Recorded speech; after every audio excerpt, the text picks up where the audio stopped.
Nous sommes de retour dans le live de TV Finance. Merci d'être avec nous si vous nous rejoignez à l'instant. Comme convenu, nous allons suivre les tout premiers échanges à la Bourse de Francfort. Et pour cela, je suis en duplex et en direct avec Eric Seban. Bonjour Eric. Bonjour. Bonjour, merci beaucoup d'être avec nous ce matin.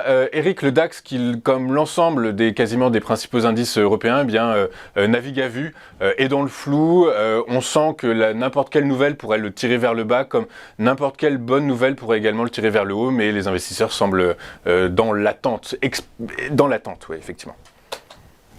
Oui, dans l'attente d'un peu de visibilité, comme depuis des semaines, mais vous avez bien résumé ce qu'on voit également sur les graphiques, c'est-à-dire qu'on nous sommes toujours dans la même zone dans laquelle le DAX évoluait la semaine dernière. Mercredi dernier, nous étions à peu près au même niveau, mais dans une zone proche, c'est-à-dire qu'on est toujours en double top. Je vous ai joint un graphique avec aussi les données hebdomadaires pour voir justement que finalement rien n'a changé par rapport à la semaine dernière et que, eh bien oui, le DAX a construit une reprise haussière depuis le dernier point bas.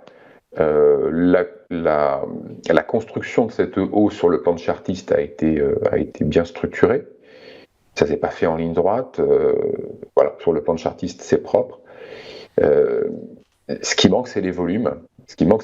Les volumes qui permettraient, si on passait au-dessus de 14 660, d'envisager une poursuite de la hausse beaucoup plus solide. Mais pour l'instant, on n'en est pas du tout là. La semaine dernière, nous étions au même point. L'enjeu, c'était de repasser au-dessus de 14 660 pour la fin de la semaine. Et vendredi, on n'a pas réussi. Donc, nous sommes toujours tankés sous cette zone de résistance 14 580, 660, qui sera difficile à passer, mais ça, on l'avait déjà anticipé. C'est pas une nouvelle.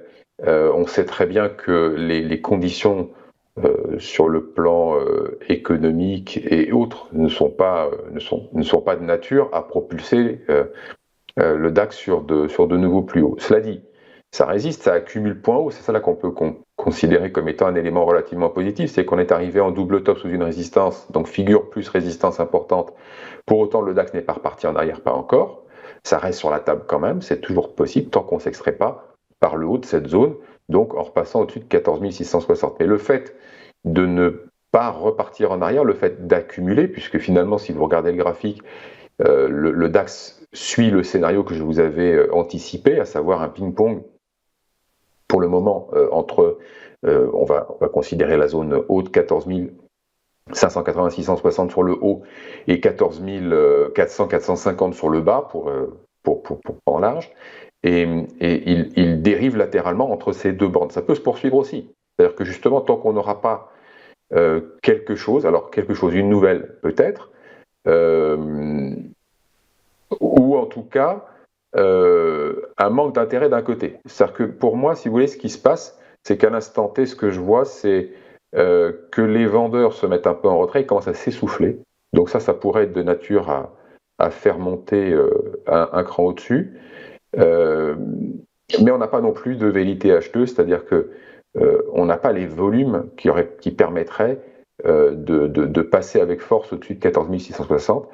Les volumes, c'est important parce que c'est ce qui indiquerait potentiellement un retour des gestions. C'est ça que l'on va surtout vérifier.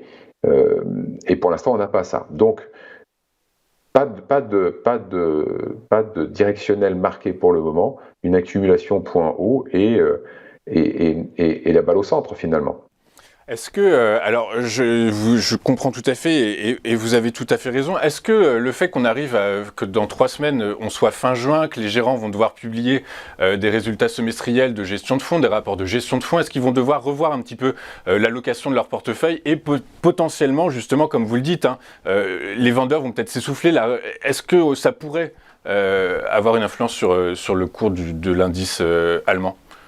Alors, le fait que les vendeurs s'essoufflent un peu, forcément, ça va faire un peu moins de résistance et on peut passer au-dessus de 14 660, mais ce sera encore à la faveur d'une majorité d'échanges dus à la spéculation. Encore une fois, s'il n'y a pas les gérants qui viennent à l'achat, on ne va pas avoir le volume pour solidifier ce passage de cette résistance. Donc ça peut être un passage bref et un retour en arrière. Tout ça est très possible. Les possibilités qu'ont les gérants à ce stade, elles sont extrêmement faibles parce que justement, Ils n'ont pas bougé depuis des mois, étant protégés en prévision de l'épisode ukrainien, tout simplement. Donc ça, c'était la logique. Pas de visibilité, donc pas de changement sur le plan des stratégies. En tout cas, pas de changement fondamental. La seule chose qui peut les amener à acheter, les gérants, c'est de la collecte. Voilà. S'il y a du flux entrant, s'il y a de la collecte, ils vont devoir la placer parce que sur un plan réglementaire, ils ne peuvent pas rester liquides très longtemps. Donc, comment vont-ils allouer justement ces nouvelles entrées? Il y a deux possibilités. Soit ils considèrent que l'horizon s'éclaircit un petit peu et ils vont rentrer sur les actions. Mais là, dans le contexte, je ne vois pas très bien comment l'horizon va s'éclaircir. Mais c'est possible, on ne sait pas. On peut avoir aussi des bonnes nouvelles. On n'est jamais à l'abri d'une bonne nouvelle, il ne faut pas l'oublier. Et sinon, ça va être les ETF, comme ils le font assez souvent, pour pouvoir rentrer et sortir assez rapidement, pour être liquide. Le problème des gérants, c'est que compte tenu des sommes qu'ils mouvementent, des volumes, ils sont obligés de faire ça progressivement. Donc, les mouvements rapides ne les favorisent pas dans ce type d'approche. Et souvent, quand ils sont obligés d'intervenir comme ça dans des marchés qui sont peu lisibles, ils interviennent sur des ETF principalement. Donc, les habillages, je crois pas. C'est trop lourd à mettre en œuvre dans si peu de temps et dans un marché qui ne permet pas de le faire. Donc, le seul carburant qui pourrait venir, et encore, c'est un faible carburant, parce que c'est des faibles volumes, c'est la collecte. Un abondement de la collecte qui serait plutôt alloué à la va-vite, un peu comme ça. Enfin, à la va-vite. On s'entend, disons que ça sera plus facile de rentrer et de sortir sur des ETF que de commencer à placer sur les actions dans le contexte actuel. On est en double top. Acheter en double top, c'est pas vraiment la meilleure idée du monde. Il va falloir attendre un signal chartiste, passer au-dessus, éventuellement un pullback pour venir faire le marché, ou alors un repli qui se passera dans le calme, qui pourra être éventuellement qui seront des conditions favorables à un achat tel qu'ils ont l'habitude de le faire. Ok, il nous reste 30 secondes, Eric. Je voudrais juste savoir, il y a potentiellement 2 catalyseurs qui pourraient arriver d'ici les 15 prochains jours. Demain, le discours, la décision de la Fed, de la BCE, sur les taux directeurs, et la journée des 4 sorcières le 17 juin prochain.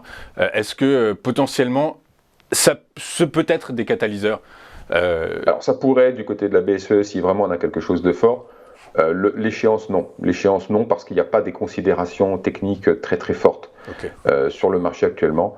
Donc, à moins d'une grosse surprise qui sortirait du chapeau ou quelqu'un se serait mis lourd et devrait sortir au moment de l'échéance sur des positions d'arbitrage ou de défense de position, c'est toujours possible, mais non, c'est pas le gros marché. Le contexte n'a pas été, la construction de ce qui s'est passé jusqu'à présent n'est pas favorable à des gros décalages en fin de trimestre. Mais parfois on a des surprises. Mais actuellement, non, je ne vois pas ça comme étant un catalyseur. A priori, non. Ok, merci beaucoup Eric d'avoir été avec nous ce matin. Je vous souhaite une très bonne journée. Je vous donne rendez-vous la semaine prochaine. On marque une pause. On retrouve tout de suite après Daniel Cohen-Delara et c'est Market Movers. À tout de suite sur TV Finance.